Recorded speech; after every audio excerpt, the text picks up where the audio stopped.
अरे आवाज कुणाचा? शिवसेना जिंदाबाद जिंदाबाद। उद्धव जी साहब आगे बढ़ो, आदित्य जी साहब आगे बढ़ो। जय भवानी, जय भवानी। जमलेल्या माझ्या तमाम हिंदू बांधवांनो, भगिनींनो आणि मातांनो,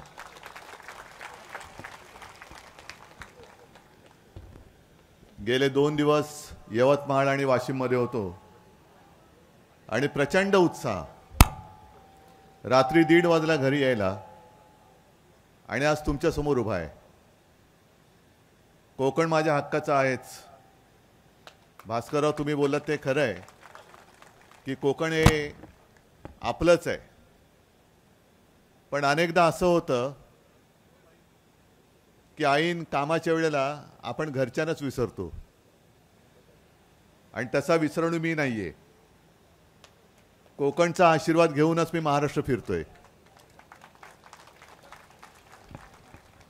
आणि तुम्हाला आठवण करून देण्याची गरज नाही। शिवसेना प्रमुख सुद्धा तुमच्या समोरच झुकले होते, नतमस्तक झाले होते या कोकणामध्ये, म्हणून आपलं नातं हे घट्ट आहे। भास्करराव, तुम्ही जे आता सगळं सांगत होता, अंगावरती खरोखर शिसारी येत होती। भारतीय जनता पक्ष आणि त्यांचे शीर्षस्थ नेते, सध्या काय झालंय, या भाजपाचं शीर्षासन सुरू आहे म्हणून शीर्षस्थ शीर्ष खाली गेले आणि पाय वर आलेत। हे यांचे शीर्षस्थ नेते खाली खाली डोकं वर पाय, आणि त्या हरामखोरांच्या असभ्य असंस्कृत भाषेला तुम्ही अजिबात उत्तर द्यायला जाऊ नका। ही माझी कोकणातली जनता तेवढी सज्ञान आहे। ही भारतीय जनता पक्षाची संस्कृती आता बाहेर आली। जे त्यांचं रामभाऊ माळगी प्रबोधिनी, काय नाव छान आहे, कोणाचं नाव आहे, रामभाऊ माळगी आणि प्रबोधिनी। त्या प्रबोधिनीमध्ये असे शिव्या आणि घाणेरडे प्रकार शिकवत असतील हे मला नव्हतं कधी वाटलं। ज्या पद्धतीने त्यांचा कारभार सुरू आहे तो बघितल्यानंतर मला आता स्वतःला, मी काल यवतमाळ वाशिममध्ये लोकांसमोर मी म्हटलं मी दिलगिरी व्यक्त करतो, कारण आम्हीच 25-30 वर्ष एका हिंदुत्वाच्या वेडापायी हे जिथे नव्हते तिथे खांद्यावरती घेऊन फिरलो। आणि तेव्हा तुम्ही मला प्रामाणिकपणे सांगा, शिवसेनेने जर का यांना खांदा दिला नसता तेव्हा, तर आता यांना खांदा द्यायला लोक उरली असती का? बरोबर ना? पण तेव्हा असं वाटलं होतं की सुसंस्कृत आहेत। अटल बिहारी वाजपेयी जे होते, अडवाणी साहेब, आता तर ते बिचारे आता शांतच आहेत, पण ती एक भारतीय जनता पक्षाची संस्कृती होती। आणि आत्ताची संस्कृती बघितल्यानंतर याला संस्कृती बोलणं हे सुद्धा मोठं पाप आहे। आणि मधल्या काळामध्ये आणखीन एक जे काय घडलं सगळं तुमच्या घरासमोर, तुमच्या शाखेसमोर, ही कोणती पद्धत आहे? यानं जसं मी आज सांगतो कोकण माझ्या हक्काचं आहे आणि कोकणवासियांनी सांगावं की ठाकरे घराणं आणि तुमचं नातं आहे की नाही आहे, तसं तुम्ही या, तुम्ही सांगा। कोकणवासी म्हणतील की तुम्ही आमचे, मी काय करू शकतो? मी घरी जाईन। पण भास्करराव, एक लक्षात घ्या की तुम्ही ज्या एका बेधडकपणाने लढता आहात, तुम्ही एकटे नाही आहात, नक्कीच नाही आहात। संपूर्ण शिवसेना तुमच्या पाठी आहे।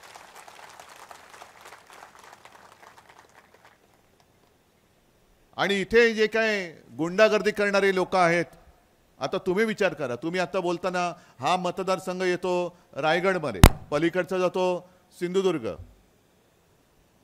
जर त्यावेळेला कोकणवासियांनी आपला खासदार विनायक राऊत यांना निवडून नसतं दिलं तर संपूर्ण पट्टा किती गुंडागर्दी झाली असती, हा विचार तुम्ही करू शकता। आणि त्यांना तेच नकोय। ज्या वेळेला महाविकास आघाडीचं सरकार आलं आणि मी मुख्यमंत्री होतो, मी काय काय केले, मी काय कशाला सांगत बसू, मी काय केलं आणि नाही केले तुमच्या समोर आहे, तुमच्या समोर आहे। पण मी माझ्या महाराष्ट्रासाठी काम करत होतो, म्हणून या भाडोत्री जनता पक्षाने आपलं सरकार गद्दारी करायला लावून पाडलं। बरे जे गद्दार गेले त्या सगळ्या बापजाद्यांना आणि त्यांच्या पोराबाळांना विचारतो, काय रे मी तुम्हाला काय कमी दिलं होतं? मंत्रिपदं दिली होती, आमदारक्या दिल्या होत्या, सगळं काही दिलं होतं. म्हणजे हा कोणता न्याय आहे? मी अनेकदा सांगितलं, पण सांगण्याची गरजही नाहीये की मला स्वतःला मुख्यमंत्री व्हायचं नव्हतं. पण संपूर्ण देशात बाकीचे जर का पक्ष पाहिले तर त्यांचा नेता पहिला मुख्यमंत्री होतो. समजा एखाद्या अनपेक्षितपणाने अपवादात्मक परिस्थितीमध्ये मला ते पद स्वीकारावं लागलं होतं. मग ज्या घराण्याने तुमचं घराणं सगळं पोचलं, तुमच्या मुलाबाळांची सगळी चिंता वाहिली, त्याच्यात जर का कधीतरी असं पद आलं तर गद्दारी करून खाली पडायचं. आणि कोणाच्या पाठीत वार केला तुम्ही? उद्धव ठाकरेंच्या केला, शिवसेना प्रमुखांच्या केला, शिवसेनेच्या केला, या माझ्या माता भगिनींच्या आणि या बांधवांच्या पाठीत तुम्ही वार केला. जर शिवसेना ही 4 अक्षरं त्यावेळेला यांच्या पाठी लागली नसती तर कधीतरी तुम्ही त्यांना विचारलं असतं कोण होते ते आणि काय झाले ते. मला त्यांच्याबद्दल जास्त बोलायचं नाही. मी तुम्हाला सगळ्यांना सांगतो, भास्करराव, तुम्ही आणि सगळे तुम्ही त्यांच्या शिवीगाळीने उत्तर देऊ नका. कारण ती आपली संस्कृती नाही, ते आपलं हिंदुत्व नाही, ते भाजपाचं नासलेलं कुजलेलं भाजपाचं हिंदुत्व आहे, ज्याला मी गोमूत्रधारी हिंदुत्व म्हणतोय. हे गोमूत्रधारी हिंदुत्व आहे यांचं. आमच्या हिंदुत्वामध्ये ओव्या आहेत, तुमच्या हिंदुत्वामध्ये शिव्या असतील तर तुम्हाला लख लाभो, तुमच्या शिव्या तुम्हाला लाभो. आणि मधल्या काळामध्ये नरेंद्र मोदी जे बोलले होते कि मैं रोज 2-3 किलो गालिया खाता हूं. मग मोदीजी तुमची इकडे, मला वाटतं भास्करराव तिकडे सिंधुदुर्गात सुद्धा बोललोय की मला मोदीजींना सांगायचे तुमची भोकं पडलेली जी टिनपाट इकडे पचापचा इकडे त्यांचे चिळकांड्या उडतायत, ते काय आम्हाला रसगुल्ले देत आहेत, पण तुमची टिनपाट आमच्यावरती बेलगाम काही बोलतायत. माझ्यापासून सगळ्यांपर्यंत, माझ्या कुटुंबियांवरती बोलतायत, भास्करराव तुमच्यावरती बोलतायत, सगळ्यांवरती बोलतायत.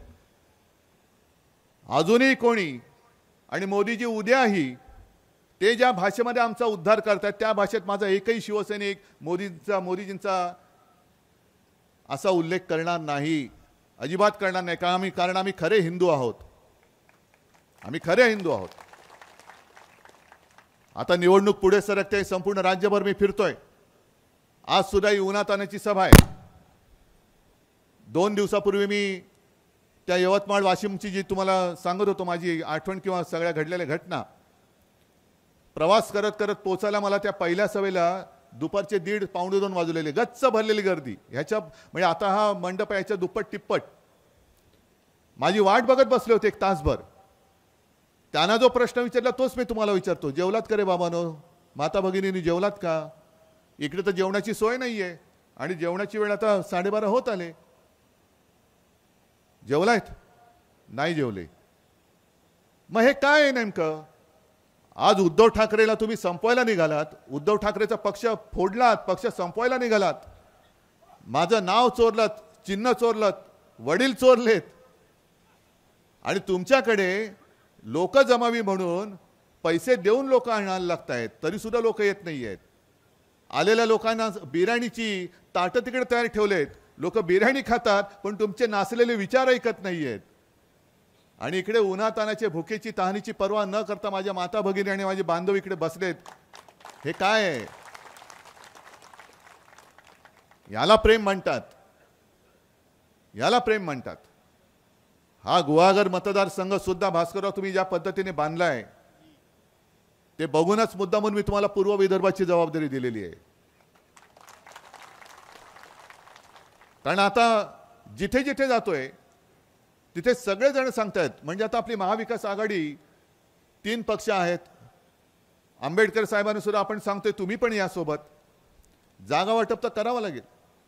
पण मला एका गोष्टीचा अभिमान नक्की आहे की ही सगळी फोडाफोडी झाल्यानंतर सुद्धा प्रत्येक लोकसभा मतदारसंघातले शिवसैनिक मला येऊन भेटतात, उद्धवजी हा मतदारसंघ सोडू नका, आपल्याकडे चांगले उमेदवार आहेत आणि हा 100% आपण जिंकणार.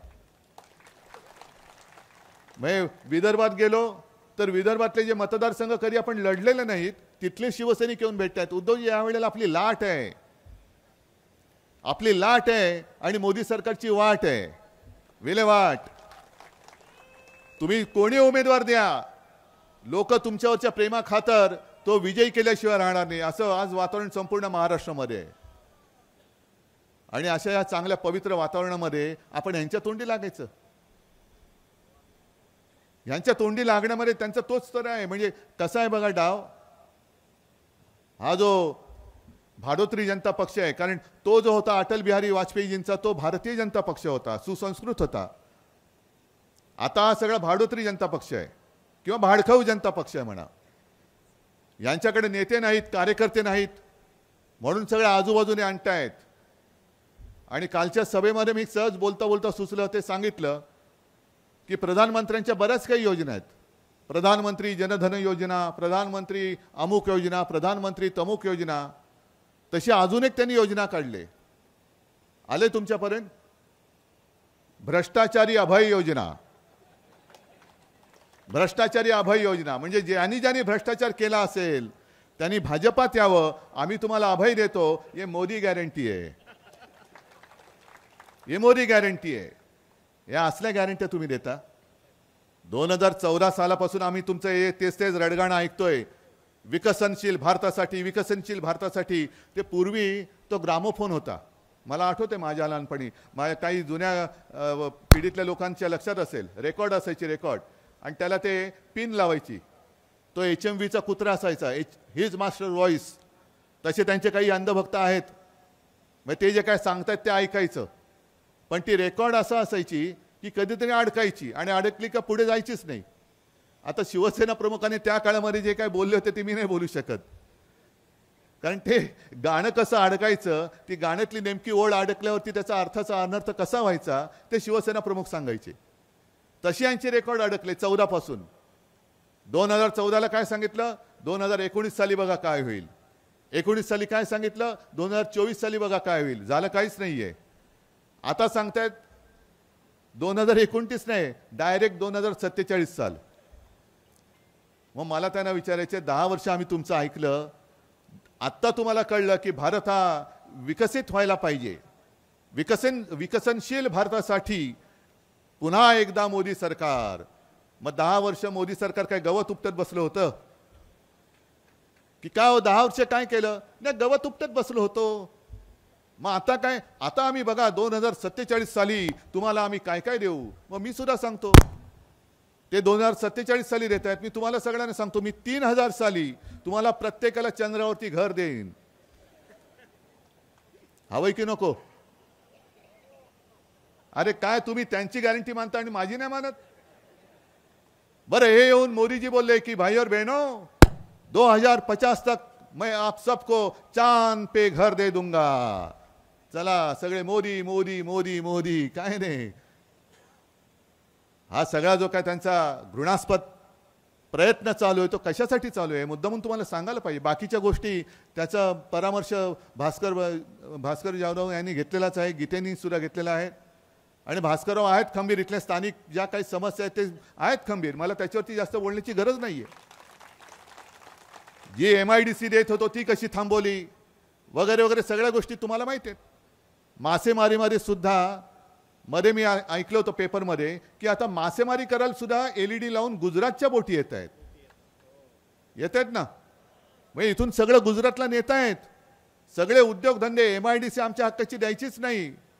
महाराष्ट्रात येणारे आणि असणारे उद्योग हे गुजरातला न्यायचे. आमचे मासे पण तुम्ही न्यायचे. आणि आम्ही काय करायचं? आम्हाला काय घंटा नाही, कारण राम मंदिर केलंय, तुम्ही घंटा वाजवत बसा, बाकी उद्योग आम्ही घेऊन जातो गुजरातला. मला गुजरातबद्दल काही राग नाहीये. अनेक गुजराती कुटुंब वर्षानुवर्ष आपल्या महाराष्ट्रामध्ये राहत आहेत. कुठे काय त्यांचं आपलं भांडण आहे? अनेक अगदी मुंबईच्या शाखेमध्ये सुद्धा शाळेच्या ॲडमिशन पासून हॉस्पिटलसाठी असेल, रक्तासाठी असेल, गुजराती माता भगिनी बांधव येतात. कधी कोणी त्यांना नाही म्हणत नाही. पहिला धावून जातो तो शिवसैनिक जातो. हे आमचं आणि गुजरातचं नातं आहे. आणि उद्या आपलं इंडियाचं सरकार आल्यानंतर, इंडिया आघाडीचं सरकार आल्यानंतर आम्ही गुजरातशी द्वेषाने नाही वागणार. जे गुजरातचं हक्काचं असेल ते आम्ही गुजरातला नक्की देऊ. पण आज जसं मोदीजी वागतायत, मोदीजी तुम्ही देशाचे पंतप्रधान आहात का फक्त गुजरातचे पंतप्रधान आहात हेच आता कळत नाहीये. आणि एवढी मस्ती डोक्यामध्ये गेलेली आहे. मधल्या काळामध्ये सिंधुदुर्गला येऊन गेले, मी सांगितलं ना तिकडे आम्हाला वाटलं कोकणासाठी काहीतरी देऊन जातील, कारण निसर्ग वादळ आलं होतं, त्योक्ते वादळ आलं होतं. ना मोदीजी इकडे फिरकले, ना केंद्राने एक पैशाची मदत इकडे केली होती. केंद्राच्या निकषाच्या पलीकडे जाऊन महाविकास आघाडी सरकारने इथल्या सगळ्या त्या आपत्तीग्रस्तांना मदत केली होती. अनेक वेळेला असं होतं की चक्रीवादळ आल्यानंतर धावपळ होते आणि 2 वर्ष लागोपाठ चक्रीवादळ आलं. काय सांगावं, परत कधी येईल. मग अचानक सगळ्या लोकांना घरं खाली करून न्यायचं कुठे, म्हणून मी सांगितलं होतं की जिथे जिथे अशी धोक्याची ठिकाणं आहेत तिकडे माझ्या नागरिकांना कुठेही गैरसोय होऊ नये अशी निवारा केंद्र तिकडे बांधा, की जिकडे माता भगिनी येऊन राहतील, वेगळे आपले सगळे पुरुष मंडळी येऊन राहतील, तिकडे चांगली शौचालय असतील, टॉयलेट असतील, त्यांना काय हवं नको जेवण खाण्याची व्यवस्था होईल. कुठेतरी तंबू बांधलाय आणि घुसवून टाकलं त्यांना, असं नको, तशी पक्की निवारा केंद्र बांधा. जे लाईट जातात ते लाईट्स का जातात तर तारेचे खांब पडतात, मग ते लाईट जाऊ नये. कारण मला अजूनही आठवतंय चिपळूणच्या बाजारपेठेत आपण फिरत होतो, करोना होता आणि एक दुर्दैवी घटना घडली होती. तिकडे काही रुग्णांचे प्राण गेले होते ऑक्सिजनच्या अभावी. ते ऑक्सिजन कमी होता म्हणून नाही, तर लाईट गेले होते. ऑक्सिजन होता पण लाईट गेले म्हणून ऑक्सिजन नाही देऊ शकलो.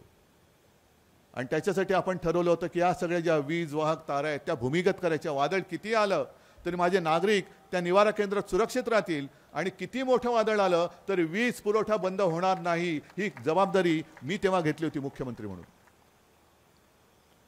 आणि आता हे जे सांगतायत यांना 14 साली आपणच निवडून दिलं, 19 साली आपणच निवडून दिलं, आता पुन्हा आपल्याला निवडून द्यायचं आहे.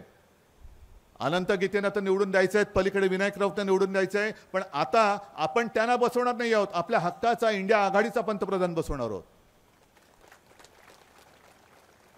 बरं, त्यावेळेला सुद्धा 30 वर्षानंतर एकट्या भारतीय जनता पक्षाचं सरकार आलं होतं. 270 272 प्लस आलं होतं ना. 19 साली 300 प्लस झाले. यांची हवस संपत नाही. आता म्हणे आपकी बार 400 पार. कशासाठी 400 पार पाहिजे? जे मी तुम्हाला सांगतोय तुम्ही नीट लक्षात घ्या. ते 400 पारचे त्यांचे डाव एवढ्यासाठी आहेत की यांना घटना बदलायची आहे. कारण घटना बदलायला काही मतांची आवश्यकता असते. पूर्ण संसदेमध्ये 2/3 काय त्यांचं असतं ना, 4/8 अशी सगळी जी काय मतदारांची आकडेवारी असेल तर ते घटना बदलू शकतात. गेल्या अधिवेशनामध्ये यांनी जवळपास 100-150 विरोधी पक्षाचे खासदार निलंबित करून टाकले आणि कायदे पास करून घेतले ना. आपल्याला काय वाटलं की हे काहीतरी थातूर मातूर चालले, तसं नाहीये. त्यांचे ते डाव आहेत. या कायद्याला कोणी विरोध करता कामा नये, कारण विरोध करायला तुम्ही समोर कोण ठेवतच नाही आहात. विरोधी पक्ष हा म्हणजे काही देशद्रोह्यांचा पक्ष नाही, त्यांना सुद्धा याच जनतेने निवडून दिलेला आहे. विरोधी पक्ष हा सुद्धा जनतेचाच आवाज आहे. आणि विरोधी पक्षाचे एक खासदार तुम्ही निलंबित करून टाकून काही घातक कायदे त्यांनी मंजूर करून घेतले. आणि आता त्यांना पुढचा डाव टाकायचा जो आहे तो म्हणजे तेवढे 400च्या वरती खासदार निवडून आले का घटना बदलतील, आणि घटना बदल करताना समोर कोणी विरोधाचा आवाज शिल्लक असता कामा नये म्हणून त्यांना 400 पार व्हायचंय. तुम्हाला चालतंय? डॉक्टर बाबासाहेब आंबेडकरांनी लिहिलेली घटना हे बदलून टाकणार आणि स्वतःची दुर्घटना हे आपल्या देशाच्या माथी म्हणजे आपल्या माथी हे लादणार, हुकुमशाही लादणार. आणि त्या लढाईच्या विरुद्ध मी उभा राहिलेलो आहे. मला त्यांची इकडे गंजलेली सगळी टीनपाट त्यांच्या तोंडी लागायचंच नाहीये, कारण ही कसपट आहेत. यांचं जीवन, राजकीय जीवन हे त्यांच्यावरती अवलंबून आहेत. ते जेव्हा यांना गेट आउट म्हणता येईल तेव्हा बघा हे सुद्धा टमरेल घेऊन बरोबर लाईनीत उभे राहतील. पण मला जो धोका दिसतोय तो धोका दिसतोय की देशावरती एक गंडांतर येत आहे. 400 पारचा नारा देऊन देशाची घटना बदलून हुकुमशाही आणण्याचा यांचा डाव आहे. 1 नेशन 1 इलेक्शन म्हणजे काय? अजून मुंबई महापालिकेच्या निवडणुका घेत नाहीयेत, अजून काश्मीरच्या निवडणुका घेत नाहीयेत. 5 वर्ष होऊन गेली काश्मीरला. 370 कलम काढलं, आपण पाठिंबा दिला होता, पण काश्मीरच्या निवडणुका अजून घेत नाहीयेत. मुंबई महापालिकेची निवडणूक घेत नाहीत, राज्यातल्या इतर महापालिकांच्या निवडणुका घेत नाहीयेत. पण वन नेशन वन इलेक्शन म्हणजे याच्या पुढे फक्त अध्यक्षांची निवडणूक होईल. जशी रशियामध्ये पुतिनची होते तशी हे पुतिन बाबा नवीन तिकडे बसतील आणि संपूर्ण विल्हेवाट लावून टाकतील, पोलिसांची वाट लावतील. जसं पुतिन न्यायमूर्ती नेमतात तसे हे आपल्या देशातले न्यायमूर्ती नेमायला लागतील. निवडणूक आयुक्त तर यांचाच आहे, यांचेच सगळी धुणीभांडी करणारा निवडणूक आयुक्त आहे. एका निवडणूक आयुक्ताने राजीनामा दिला त्या गोयल यांनी, कारणच कळलेलं नाहीये. आणि आता माझ्याकडे जी बातमी आली की त्या गोयलच्या जागी ह्यांचा खास एखादा घरगडी हा तिकडे त्याच्या जागी बसवणार आहेत. म्हणजे संपूर्ण पद्धत तुम्ही नासून टाकणार. आक्षेप घेणारे, आरोप करणारे तुम्हीच, न्यायनिवाडा करणारे तुम्हीच, सजा सुनावणारे तुम्हीच. मग आम्ही काय करायचं? ही संपूर्ण जी काय पद्धत म्हणजे अगदी आता तरी चंद्रचूड साहेब आहेत आणि सर्वोच्च न्यायालयामध्ये सुद्धा काही असे कणखर न्यायमूर्ती बसलेत म्हणून ही लोकशाहीची शेवटची धुकधुक चालू आहे. आपली सुद्धा केस तिकडे प्रलंबित आहे. न्यायालय फटक्याच्या मागून फटके देत आहे. पण मी न्यायालयाला सुद्धा हात जोडून विनंती करतोय, परवा सुद्धा केली होती, आज करतोय. सर्वोच्च न्यायालयाला मी हात जोडून विनंती करतोय की लोकशाही शेवटच्या घटका मोजते. पात्र अपात्रतेचा जो काही निर्णय आहे तो शिवसेनेसाठी केवळ आहे अशातलं समजू नका. हा देशाच्या लोकशाहीसाठी घातक आहे. ज्या पद्धतीने चंदीगडचा महापौर यांनी बेलगामपणाने निवडून आणला होता, तो जो निवडणूक अधिकारी तो भाजपचा पदाधिकारी, त्यांनी त्या मतावरती खुणा करून ती मतं बाद ठरवली आणि भाजपचा महापौर तिकडे बहुमत नसताना सुद्धा बसवला होता. कोर्टाने त्याच्या पेकाटात लाथ घातली म्हणून तो डाव फसला. मग एवढ्या उघडपणाने अगदी महापौर पद हे सोडत नाहीयेत. पंतप्रधान एकदा पुन्हा बसले आणि देशाचे अध्यक्ष झाले तर काय शिल्लक राहील? आणि त्याच करता मी सर्वोच्च न्यायालयाला सांगतोय की लोकशाही आता शेवटच्या घटका मोजते. तिच्यात काहीतरी श्वास घेण्याची एक शक्ती राहिलेली आहे. तोपर्यंत तिला बरं करा, तोपर्यंत तिला औषध द्या. ती मेल्यानंतर ती मेली एवढंच जाहीर करणार असाल तर मग आम्ही न्याय तरी कोणाकडे मागायचा? एक ठीक आहे, मी या जनतेच्या न्यायालयात आलेलो आहे. कोकण तर माझ्या हक्काची भूमी आहे. जे काय आपल्या शिवसेनेच्या बाबतीत घडलंय, ज्या पद्धतीने त्यांनी जो काही निकाल दिलाय की शिवसेना कोणाची, तुम्हाला मान्य आहे का रे? तुम्हाला पक्षप्रमुख म्हणून मी हा एक वेगळा भाग, पण ज्या शिवसेना प्रमुखांनी शिवसेनेला जन्म दिला तुमच्या न्याय हक्काच्या लढाईसाठी, त्यांच्या जागी त्या दाढीवाल्याचा फोटो तुम्हाला चालतोय? काय कर्तृत्व काय त्यांचं? जसं इथले जे बोंबलतात, शिव्या देतात आम्हाला, तसेच ते होते. ते सुद्धा बाप आणि त्यांचं कार्ट हे मीच त्यांना बसवलं होतं तिकडे. मंत्रीपद मी दिलं, खासदारकीचं तिकीट मी दिलं होतं.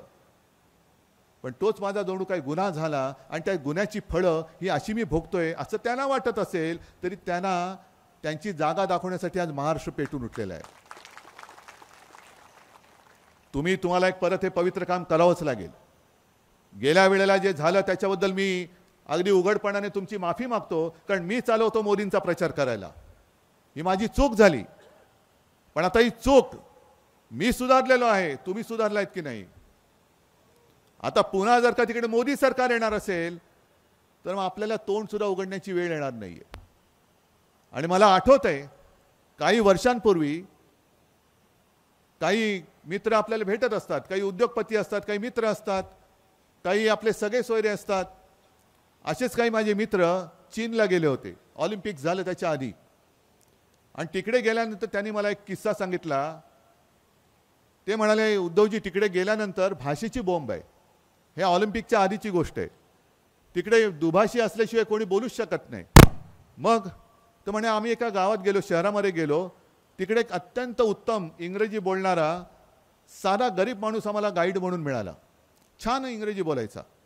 आणि मग आम्ही त्याला सांगितलं की अरे तू एवढं चांगलं इंग्लिश बोलतोस, पण त्याची गरिबी कळत होती. त्याचं बटन तुटलं होतं, खिसा थोडा फाटला होता, पण इंग्रजी व्यवस्थित एकदम फरडं इंग्लिश बोलायचा. तर त्याला आम्ही सांगितलं अरे तू आपल्या ह्या चीनची जी राजधानी आहे बीजिंग, ते बीजिंगला का नाही जात?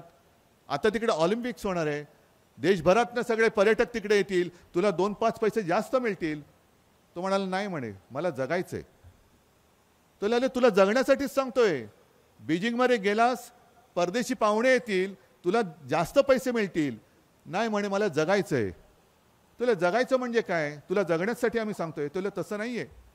बीजिंगमध्ये जर अनावधानाने सुद्धा एखादी व्यक्ती कळत नकळतपणाने सरकारच्या विरोधात बोलली तर 2 दिवसामध्ये ती व्यक्ती अदृश्य होते. मला अदृश्य व्हायचं नाही, मला जगायचंय. मला तेव्हा काय वाटलं होतं की अरे हे चीनचं फारच भयानक आहे, पण ते आता होताना आपल्या देशात होईल की काय अशी भीती वाटायला लागलेली आहे.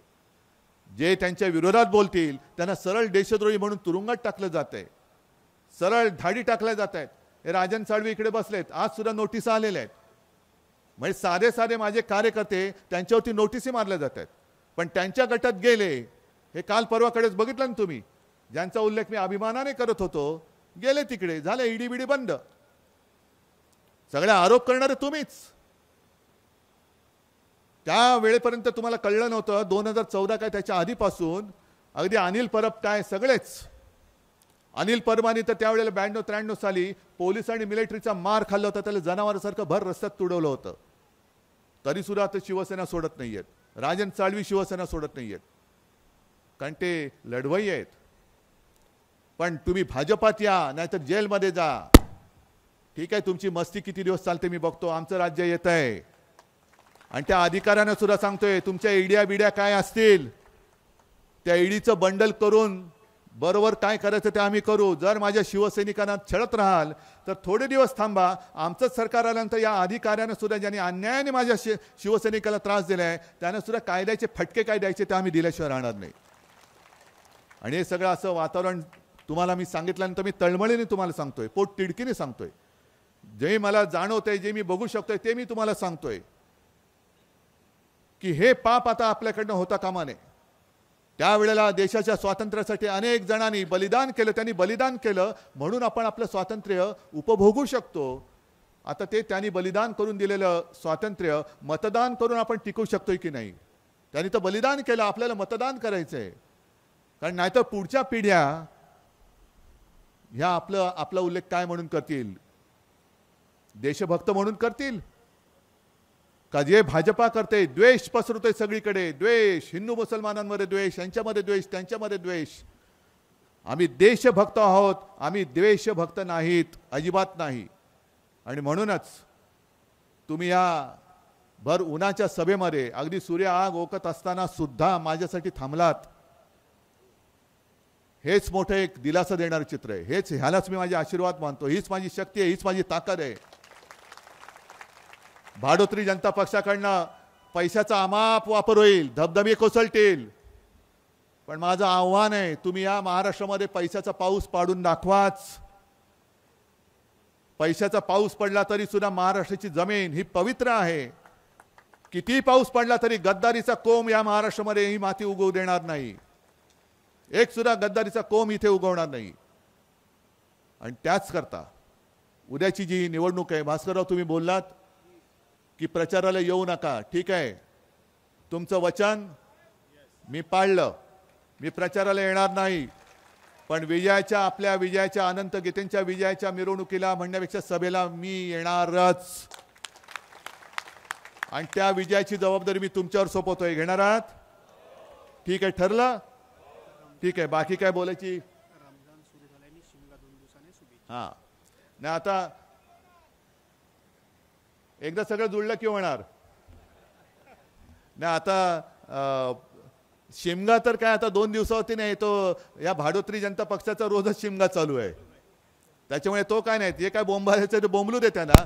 आपला शिमगा आता येतोय, तो शिमगा नुसता बोंबलून नाही साजरा करायचा, तर त्या होळीमध्ये हुकुमशाहीची होळी करायची आहे. हुकुमशाहीची होळी. आणि रमजानचा सुद्धा पवित्र महिना सुरू होतोय. अनेक ठिकाणी आता हे वंचितचं काय होणार विचारणारे हे मुस्लिम बांधव आहेत. अनेक ठिकाणी मुस्लिम बांधव सोबत आलेले आहेत. तुम्ही सोबत राहा. बाकी काय करायचं, काय व्हायचं ते आपण बघून घेऊ. तुम्हाला परत एकदा सगळ्यांना मी शुभेच्छा देतो आणि तूर्त मी आपली रजा घेतो. जय हिंद, जय महाराष्ट्र. एबीपी माझा, उघडा डोळे बघा नीट.